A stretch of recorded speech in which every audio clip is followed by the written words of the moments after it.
Hello friends, வணக்கம் and welcome to some Nishanth elite home. இது வரைக்கும் நம்ம சேனலை சப்ஸ்கிரைப் பண்ணி சப்போர்ட் பண்ண எல்லாருக்கும் என்னோட நன்றியை தெரிவிச்சுக்கிறேன். இன்றைக்கி நம்ம ஒரு க்ளீனிங் வீடியோ தான் பார்க்க போகிறோம். எப்போவுமே monthly once or 2 months once வந்து நான் வீடு ஃபுல்லுமே ஒரு டஸ்டிங்கை பண்ணி க்ளீன் பண்ணுவேன்.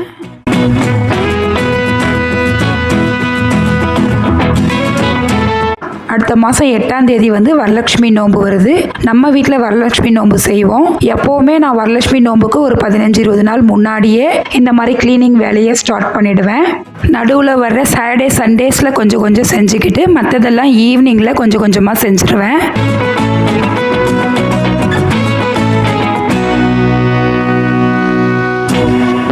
எப்போவுமே நான் வந்து ஃபஸ்ட் ஃப்ளோர்லேருந்து க்ளீனிங்கை ஸ்டார்ட் பண்ணுவேன். ஏன்னா நம்ம ஃபஸ்ட் ஃப்ளோரை க்ளீன் பண்ணும்போது அந்த டஸ்ட் எல்லாமே கிரவுண்ட் ஃப்ளோருக்கு போகிறதுக்கு வாய்ப்பு இருக்குது.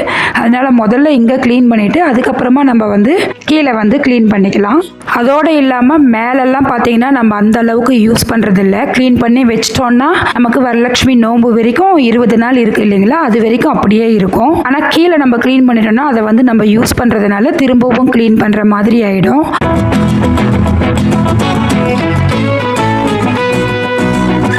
நான் வந்து இந்த மாதிரி ஒர்க்கிங் டேஸில் க்ளீனிங்கை ஸ்டார்ட் பண்ணணும் அப்படின்னா இப்போ 20 நாள் இருக்குன்னா ஒரு 15 நாளைக்கு நான் வந்து ஷெட்யூல் போட்டுருவேன். இன்னைக்கு ஈவினிங் வந்து இதை செய்யணும், இந்த சாட்டர்டே இதை செய்யணும், சண்டே இதை செய்யணும் அப்படிங்கிற மாதிரி ஒரு 15 டேஸ்க்கு நான் வந்து ஷெட்யூல் போட்டு வச்சுப்பேன். ஒரு 5 டேஸை ஃப்ரீயாக விட்டுருவேன். ஏன்னா வந்து நம்ம எல்லா நாளும் நம்ம நினைக்கிற மாதிரி நடக்கும்னு சொல்ல முடியாது.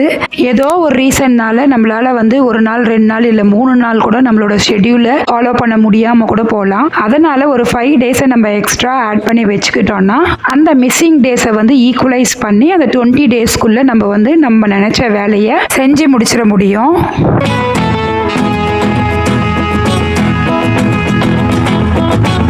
சின்ன வயசுலேருந்தே எனக்கு வீடை க்ளீன் பண்ணுறது, ஆர்கனைஸ்டாக வச்சுக்கிறது, அதுக்கப்புறம் இடத்த மாற்றி மாற்றி வச்சு ரசிக்கிறது, இதெல்லாம் வந்து எனக்கு ரொம்ப பிடிக்கும். சின்ன வயசுலேயே நான் பார்த்தீங்கன்னா வீடு வந்து க்ளீன் பண்ணுறேன் மம்மி அப்படின்ட்டு நான் வீடு க்ளீன் பண்ணுவேன். க்ளீன் பண்ணும்போது நான் என்ன பண்ணுவேன்னா ஒரு சில பொருளெல்லாம் மாற்றி மாற்றி வச்சுருவேன். ஒரே மாதிரி இருந்தால் ஒரு மாதிரி போராக இருக்குன்றதுனால மாற்றி வச்சு அதை வந்து ரசிப்பேன். அப்போ பார்த்துட்டு எங்கள் அம்மா வந்து ரொம்ப சூப்பராக இருக்குது, நல்லா இருக்குது அப்படின்னு சொல்லுவாங்க. அடுத்த நாள் காலையில் சமைக்கும் போது அவங்க வச்ச இடத்துல அந்த பொருள் இல்லாமல் எங்கே இருக்குன்னு தெரியாமல் டென்ஷன் ஆகிட்டு திட்ட ஆரம்பிச்சிருவாங்க.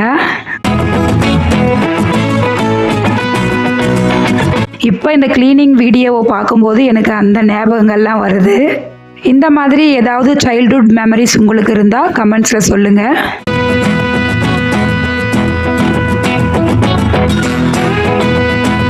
எப்போவுமே மே மந்த்து க்ளீன் பண்ணிவிட்டு ஒரு 2 மாதத்தில் இல்லை 1 மாதத்தில் க்ளீன் பண்ணும்போது இந்த அளவுக்கு டஸ்ட் இருக்காது. இந்த முறை பார்த்தீங்கன்னா நிறைய டஸ்ட் இருக்குது. ஏன்னா பின்னாடி வந்து கன்ஸ்ட்ரக்ஷன் ஒர்க் நடந்துட்டு இருக்கிறதுனால டஸ்ட்டு நிறையவே வருது.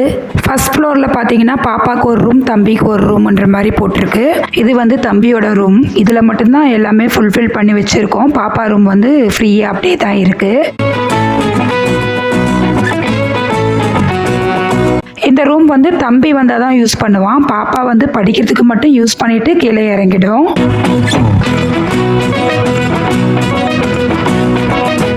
இந்த ட்ரெஸ்ஸிங் டேபிளில் பார்த்தீங்கன்னா பாப்பாவோட கலெக்ஷன்ஸ் எல்லாமே இருக்கும். பேங்கிள்ஸு, இயரிங்ஸு, அவளுக்கு தேவையானது எல்லாமே. நிறைய போகிற இடத்துலலாம் அது வேணும் இது வேணும்னு வாங்கி வச்சுப்பா.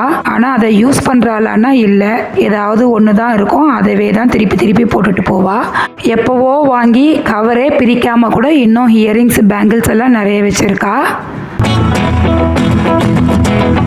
இதை எல்லாமே க்ளீன் பண்ணிவிட்டு தேவையில்லாத எல்லாமே டீக்ளட்டர் பண்ணி வச்சிடலாம்.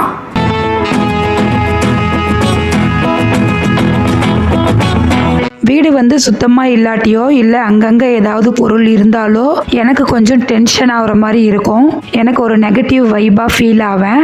எனக்கு வீடு சுத்தமாக இருந்து நீட்டாக இருந்தால் ஒரு பாசிட்டிவ் வைப்போட நல்லா இருக்கும். அது சின்ன வயசுலேருந்தே அப்படி பழகினதுனால எவ்வளோதான் முடியலனாலும் நான் வந்து வீடை க்ளீனாக வச்சுக்கிறதுக்கு மெனக்கெடல்கள் வந்து நிறைய செஞ்சுட்டு தான் இருப்பேன்.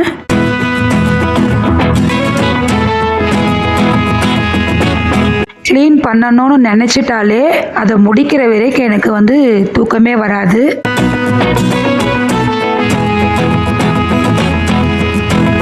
எனக்கு இந்த க்ளீன் பண்ணுறது, ஆர்கனைஸ் பண்ணுறது, வீட்டை வந்து டெக்கரேட் பண்ணுறது இதெல்லாம் வந்து ரொம்ப பிடிக்கும். ஒரு சிலர் பார்த்தீங்கன்னா சாரீ எடுக்கிறதுல ரொம்ப இன்ட்ரெஸ்ட் காட்டுவாங்க, ஒரு சிலர் ஜுவல்ஸ் எடுக்கிறதுல ரொம்ப இன்ட்ரெஸ்ட் காட்டுவாங்க. ஆனால் எனக்கு எப்படின்னா அதை எல்லாத்தையும் விட வீட்டுக்கு வந்து தேவையானதை வாங்கி அழகாக டெக்கரேட்டிங் ஐட்டம்ஸ் எல்லாம் வாங்கி வீட்டை வந்து ரொம்ப அழகாக வச்சுக்கணும் அப்படின்றது தான் ரொம்ப ஆசையாக இருக்கும். என்ன மாதிரி டேஸ்ட்டில் யாராவது இருந்தால் மீ டூ அப்படின்னு கமெண்ட் பண்ணுங்கள்.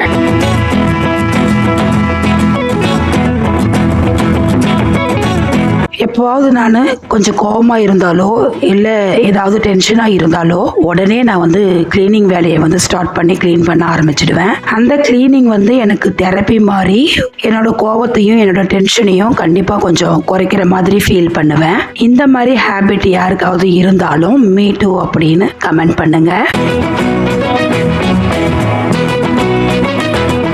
நம்ம வந்து டவுன்லேருந்து கொஞ்சம் அவுட்டரில் தான் இருக்கோம். இங்கே வந்து அந்தளவுக்கு இன்னும் நெருக்கமான பில்டிங்ஸ் வராதனால நிறைய மரங்கள் செடிகள் எல்லாம் இருக்கும். அதனால பார்த்தீங்கன்னா நிறைய கொசு வரும். எப்படி தான் அந்த கொசு வந்து கரெக்டாக ஈவினிங் 6 மணி இல்லை மார்னிங் 6 மணின்னு அலாரம் வச்சு வருமா என்னன்னு தெரியாது. கரெக்டாக 6 o'clock மேலே வந்து வர ஸ்டார்ட் ஆகிடும். சரி நம்ம மஸ்கிட்டோ நெட்டு போட்டுடலாம் அப்படின்றதுக்காக போட்டோம். இப்போ பார்த்தீங்கன்னா இது போட்டதுனால கொசு உள்ளே வர்றதில்லை, ஆனால் வந்து நமக்கு கொஞ்சம் எக்ஸ்ட்ரா வேலையாக ஆயிடுச்சு.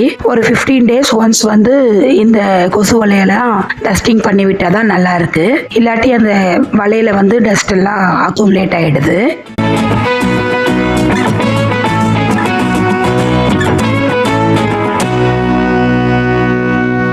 இப்போ நம்ம படித்ததில் பிடித்தது பார்த்துட்டு போயிடலாம். ஒருத்தர் வந்து எதை செஞ்சாலுமே அவருக்கு சக்ஸஸ் மட்டும்தான் வரும், அவர் எந்த வேலையை செஞ்சாலும் அதில் வெற்றி தான் வரும், அவர் இது வரைக்கும் தோல்வியே பார்த்ததில்லை அப்படிங்கிற ஒரு ஆள்கிட்ட போயிட்டு அவரோட ஃப்ரெண்டு வந்து கேட்குறாரு, அது எப்படிப்பா நீ எதை தொட்டாலும் எல்லாமே உனக்கு வெற்றியா முடியுது, நீ என்னதான் பண்ற, உன்னோட வெற்றியை நான் ரகசியத்தை எனக்கு சொல்லு அப்படின்னு அவர் கேட்கிறாரு. அதுக்கு அந்த சக்சஸ் மேன் என்ன சொல்றாருன்னா ரொம்ப சிம்பிளான ஒரு விஷயத்த சொல்றாரு. நான் சாப்பிடும்போது சாப்பிடுவோம்ப்பா, தூங்கும் போது தூங்குவோம்ப்பா அப்படிங்கிற மாதிரி சொல்றாரு. முதல்ல இவர் வந்து சொன்னா எங்க நம்மளும் பெரிய ஆள் ஆயிடுவோன்றதுனால இவர் சொல்லாம வந்து சும்மா எதையோ ஒன்று வளர்றாரு அப்படிங்கிற மாதிரி தான் ஃப்ரெண்டு ஃபீல் பண்ணாரு.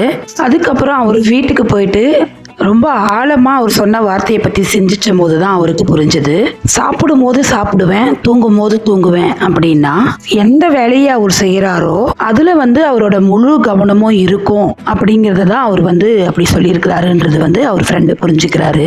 இப்போ நம்ம எந்த வேலையை செஞ்சாலும் அதில் ஃபுல் கான்சன்ட்ரேஷனோட நம்ம செய்யும் போது, முழு கவனத்தையும் அதை வச்சு செய்யும் போது நம்ம அந்த வேலையை வந்து ரொம்ப பர்ஃபெக்டாக செஞ்சு முடிப்போம். அப்போ சக்ஸஸ் தானங்க நமக்கு வரும். அதை தான் அவர் வந்து ரொம்ப சிம்பிளாக சொல்லியிருக்காரு. எதுவுமே இம்பாசிபிள் அப்படின்னு இல்லை.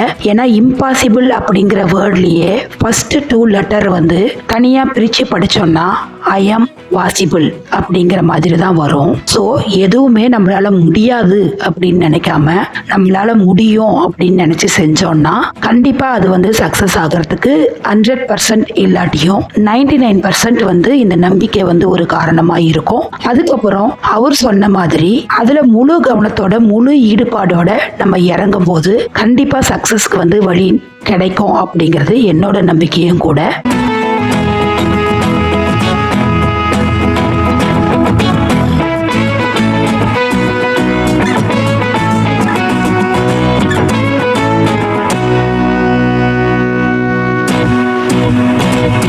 அவ்வளோதான். இப்போ 90% ஆஃப் ஒர்க் வந்து முடிஞ்சிடுது. இந்த பிளான்ட் பார்த்தீங்கன்னா ஸ்னேக் பிளான்ட்டோட ஒரு வெரைட்டி. இது வீட்டுக்குள்ளே வைக்கிறதுக்கு ஒரு பெஸ்ட் பிளான்ட் அப்படின்னு சொல்லுவேன். கொஞ்சம் வாரத்தில் ஒரு நாள் மட்டும் தண்ணி விட்டால் போதும், அதை ஈஸியாக மெயின்டைன் பண்ணுறதுக்கு வந்து இந்த பிளான்ட் ஓகே தான்.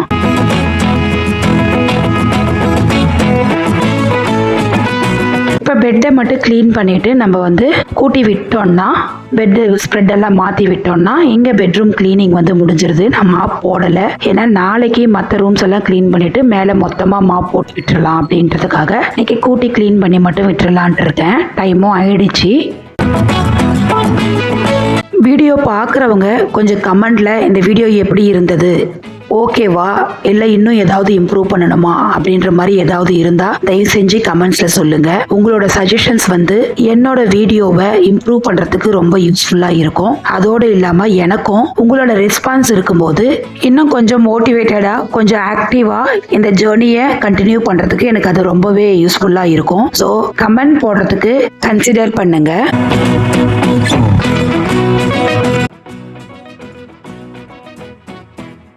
இந்த சாஃப்ட் டாய்ஸ் எல்லாமே பார்த்தீங்கன்னா பாப்பா சின்ன வயசுல இருக்கும்போது வாங்கினது தான். அது எல்லாமே பாப்பா வந்து ரொம்ப சேஃபாக தான் வச்சு விளையாடுவாங்க. அதனால இன்னமும் கூட புதுசு மாதிரி இருக்கு. அப்பப்போ கொஞ்சம் டேமேஜ் ஆனதெல்லாம் நான் அப்பப்பவே தைச்சி வச்சிருந்ததுனால அது அப்படியே நல்லாவே இருக்கு.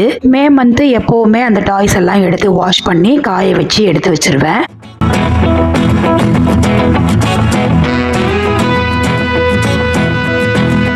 உங்களுக்கு எந்த மாதிரி வீடியோஸ் வேணும்? அதாவது குக்கிங் வீடியோஸ் அதிகமாக வேணுமா, இல்லை கிளீனிங் வீடியோஸா, இல்லை கார்டன் வீடியோஸா, இல்லை எல்லாமே சேர்ந்த மிக்ஸ்டு வீடியோஸா அப்படிங்கிற மாதிரி கமெண்ட்ஸில் சொன்னீங்கன்னா அதுக்கு தகுந்த மாதிரி நான் வந்து வீடியோஸ் போட ட்ரை பண்ணுவேன். இந்த வீடியோ வாய்ஸ் கொஞ்சம் கரகரன்ட் இருக்கிற மாதிரி இருக்குது, கொஞ்சம் அட்ஜஸ்ட் பண்ணிக்கோங்க. ஏன்னா இது நான் கம்ப்ளீட்டாக எடிட்டிங்கை முடிக்காமல் வாய்ஸ் ஓவர் கொடுத்துட்டு அதுக்கப்புறம் ஃப்ரண்ட்டில் கொஞ்சம் ஆட் பண்ணதுனால சில டெக்னிக்கல் இஷ்யூஸ் எல்லாம் ஆகிடுச்சு. இன்னுமே நான் வந்து பார்த்தீங்கன்னா கற்றுக்கிட்டு தான் இருக்கேன். அடுத்த வீடியோலேருந்து அந்த மாதிரி பிரச்சனை வராமல் பார்த்துக்கிறேன். அவ்வளோதான். இந்த ரூமில் இப்போ ஓரளவுக்கு வேலை எல்லாமே முடிஞ்சது. அந்த இன்னொரு ரூமையும் ஹாலையும் ஒட்டடை அடித்து டஸ்டிங் பண்ணி விட்டு கூட்டிட்டு கீழே மாப் எல்லாத்துக்கும் போட்டு விட்டேன்னா ஃபர்ஸ்ட் ஃப்ளோரோட வேலை வந்து முடிஞ்சிடும்.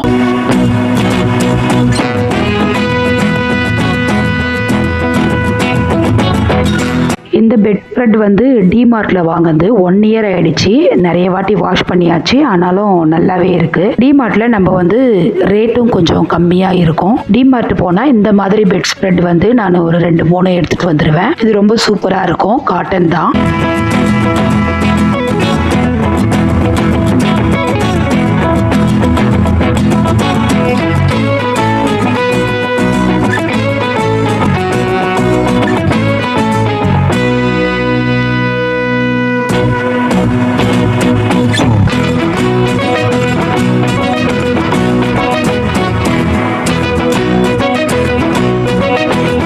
வெற்றிகரமாக ஒரு ரூம் வந்து கிளீன் பண்ணி முடிச்சாச்சு. இன்னும் இருக்கிறதெல்லாம் ஒவ்வொரு நாளுக்கும் பிரித்து ஒவ்வொரு வேலையாக செஞ்சு முடித்தோன்னா நம்ம வரலட்சுமி நோம்புக்கு வந்து 100% ரெடி ஆகிடுவோம். அவ்வளோதான். இப்போ இதை முடிச்சுட்டு அதுக்கப்புறம் நம்ம கழட்டின ஸ்க்ரீனு பெட் ஸ்ப்ரெட்டு எல்லாத்தையும் தோச்சி காய போட்டுட்டு கீழே போர்ட்டிகோக்கு தண்ணி விடணும். அதை தண்ணி விட்டுட்டோம்னா இன்னைக்கான வேலைகள் வந்து நமக்கு முடிஞ்ச மாதிரி தான். இன்னைக்கு நான் என்னெல்லாம் பிளான் பண்ணணும் அதை எல்லாத்தையுமே முடிச்சிட்டேன். இன்னைக்கு நான் நிம்மதியாக தூங்குவேன். உங்களுக்கு யூஸ்ஃபுல்லாகவும் இன்ட்ரெஸ்டிங்காகவும் இருக்குன்னு நினைச்சீங்கன்னா நம்ம சேனலை சப்ஸ்கிரைப் பண்ணி வச்சுக்கோங்க. பிடிச்சிருந்தா லைக் பண்ணுங்க, உங்க ஃப்ரெண்ட்ஸ் அண்ட் ஃபேமிலிக்கு ஷேர் பண்ணுங்க. உங்க கமெண்ட்ல சொல்ல மறக்காதீங்க. கமெண்ட்ஸ் போட கன்சிடர் பண்ணுங்க. Keep supporting me. Thank you for வாட்சிங்.